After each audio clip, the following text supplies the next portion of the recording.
Dostondan ko'yinimiz qolgan shart bajaradi. Любой shartda. Hozir opaman syomkaga qaytib chiqaman siz. Sen ketmem bilan beliga so'rasan, men oyog'iga o'rab Yani любой shart. Любой aytgan qilasizlar. Ha? Agar qolsak.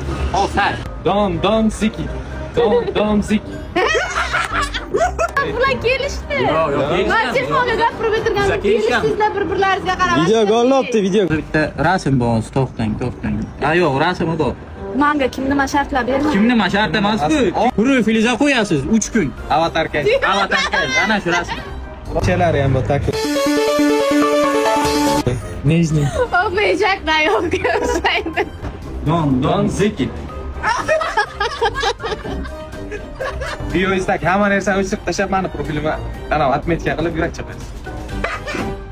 Bu zo'rimni kasat qil.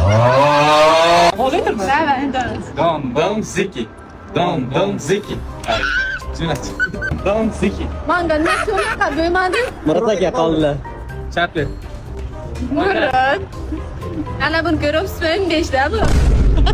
Sizniki nechi? Pullik shart bo'lmasin, men pul. Biza boshda kelishdik, Pullik shart yo'q. Bir hafta padret stories qo'yasiz men uchun. Men haqimda. Ha 3 kun. 3 kun paxta qo'yishim kerakmi? Har doim meni yonimdalar ekan, Alloh rozi bo'lsin. Ha 3 kun. Yaxshilab paxta qo'yasiz.